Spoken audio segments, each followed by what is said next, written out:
तो इसके अलावा सर दूसरे नंबर के ऊपर जिस तरह आपने भी ये बात की कि सिर्फ़ पेजेस को फुल करने के लिए जगह खाली जगह को पुर करने के लिए सिर्फ़ उसे एक रखा हुआ है कि जी बच्चों के लिए हम ये कर रहे हैं। तो आप क्या समझते हैं कि इसके अंदर किसकी जो है वो किसका किरदार है कि वो इस चीज़ को सही तरीके से आगे होने नहीं दे रहा? या तो मुदीरान का किरदार है, जो इदारे वाले होते हैं उन लोगों का किरदार है या खुद लिखने वालों का कमी कोताही है कि वो लोग उस तरफ ध्यान नहीं देते? देखिए, मैं कहता हूँ कि सबसे पहले मैं मुदीरान को ठहराऊँगा। अगर वो अच्छी नज़्में छापेंगे और उन्हें जगह देंगे, तस्वीर के साथ छापेंगे नज़्म, तो जो लिखने वाला है उसे तहरीक मिलेगी। वो अच्छे से अच्छा प्रोवाइड करेगा, अच्छे से अच्छा लिखेगा। लेकिन जब उसकी नज़्म जो है वो किसी कोने-खुदरे में लगी होगी, तो वो तो बस कहेगा कि ठीक है, चलता है इसको। तो इस तरह इस वजह से मैं कहूँगा कि थोड़ा-सा इसमें मुदीरान को भी चाहिए। और अब ये मैंने देखा कि मैंने इस पे आवाज़ उठाई है, मैंने अयूब अख्तर साहब, साइका अली नूरी ने इस पे आवाज़ उठाई है, तो इसमें काफ़ी बेहतरी आई है। अब जो है कुछ मैं रसाइल में देख रहा हूँ कि वो नज़्मों को अहमियत दे रहे हैं। और कई मैं देख रहा हूँ मुदीरान जो है उन्होंने शायर बतौर शायर को जो है ना शुरा को अपने साथ रखा हुआ है और वो उनकी नज़में देख रही हैं। अब मेयार मैं कहता हूँ कि बतदरीज जो है वो बुलंद हो रहा है। सही। बिल्कुल जिस तरह आपने कहा कि वक़्त के साथ-साथ जो है वो कई लोग इस चीज़ के हवाले से मेहनत कर रहे हैं और उम्मीद है कि आहिस्ता-आहिस्ता ये बेहतरी की तरफ जाएगा। बिल्कुल, जिस तरह अक्सर लोगों ने इस हवाले से भी लिखा कि ये सदी जो है ये बच्चों के अदब की सदी है। बिल्कुल, बिल्कुल। क्योंकि इससे पहले तो होता ही था बचपन में क्योंकि उस वक़्त मोबाइल वग़ैरह भी नहीं था तो लोगों के पास ये किताबें और ये रिसाले ही होते थे जिससे और एक शौक भी होता था, लगन भी होती थी। वक़्त के साथ-साथ ये कि मोबाइल आ गया तो उस चीज़ की कमी जो है वो ख़त्म होती गई। अब ये कि ये तो हो गई चले बच्चों की शायरी और बच्चों के अदब के हवाले से।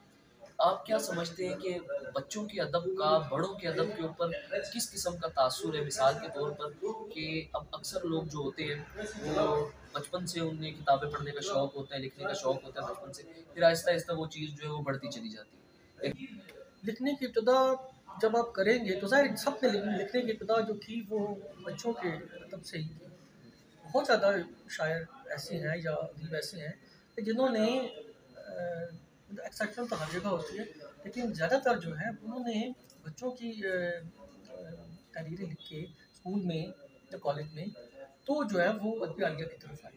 तो ये एक बहुत बड़ा प्लेटफ़ॉर्म होता है आपको आपकी तहरीर सँवारने के लिए और आपका जो जो आप मतलब अपने आप को एक्सप्रेस करने के लिए बच्चों का जो अदब है या बच्चों के लिए लिखना जो होता है, उससे बड़ी तहरीक मिलती है।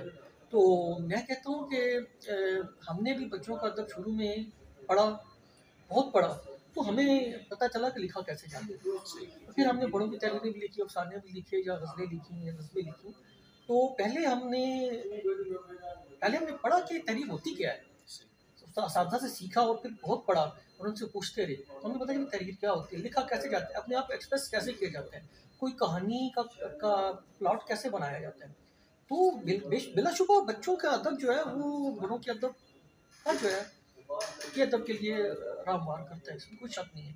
बहुत कम होते हैं जो कि डायरेक्ट लिखना शुरू हो जाते हैं, लेकिन ज़्यादातर मैं देखता हूँ कि जब भी कोई लिखना शुरू करता है तो वो छोटी-छोटी तहरीरों से शुरू करता है, बच्चों की मिज़ाज के मुताबिक लिखता है, उसके बाद फिर बड़ी तहरीरों की तरफ आता है।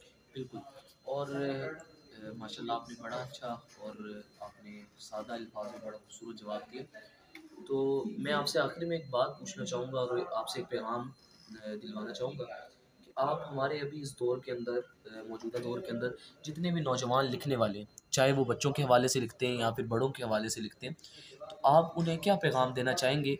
और इसके अलावा कि जो लोग बच्चों के लिए लिख रहे हैं, वो किस तरह बच्चों के लिए इस तरह का लिख सकते हैं कि वो बज़ाहिर वो कहानी पढ़े, तो कहानी के अंदर कहानी और साथ सबक का सबक। तो इसके लिए बेहतरीन तरीका जो है वो आपकी नज़र में क्या हो सकता है? देखिए, अक्सर इसका जवाब अक्सर लोग ये देते हैं कि जी बहुत पढ़ें और पुराने अदीबों को पढ़ें।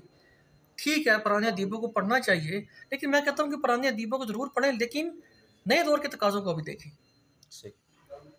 आप देखें कि इर्द-गिर्द क्या हो रहा है, आप आलमी अदब पढ़ें। अगर बच्चों के अदब की बात की जाए, तो आप आलमी अदब का मुताला करें। बच्चों में क्या लिखा जा रहा है, कौन-सी किताब को कम से कम हर अदीब को वो किताब तो पढ़नी चाहिए कि जिसे अवार्ड मिला है दुनिया में।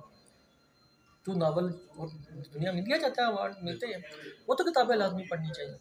और आप जब आलमी अदब को पढ़ेंगे, तो फिर आपको पता चलेगा कि क्या कुछ लिखा जा रहा है और क्या कुछ अभी आपने और क्या किन-किन जगहों पे आप काम कर सकते हैं।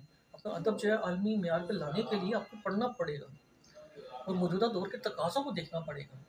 अगर आप कहें कि जी पुराने अदीबों को पढ़ें और पुराने जैसे ही लिखते रहें, तो मैं क्या ये भी मुनासिब नहीं है। आप ज़रूर पुराने अपनी लेगेसी को ज़रूर देखें, लेकिन आप मौजूदा दौर के तकाज़ों को भी देखें, क्या कुछ लिखा जा रहा है। हर ज़माने में लिखने के जो है वो रुझान बदलते रहते हैं, तो बदलते दौर के तकाज़ों को भी देखना चाहिए। हम कहते हैं कि बच्चा किताब की तरफ नहीं आता, लेकिन हम बच्चों को एक नया नया दे क्या रहे हैं? बिल्कुल। तो मतलब मैं नए मौज़ूआत उस तरीके से जी, नहीं आ रहे। जी बिल्कुल। मैं कहूँगा कि नए और लिखने वाले लिख रहे हैं, मैं ये नहीं कह रहा कि लिखा बिल्कुल नहीं लिख जा रहा, लिख बिल्कुल रहे लिखने हैं। वाले। देखिए बहुत लिखना अभी बहुत लिखने की अभी ज़रूरत है।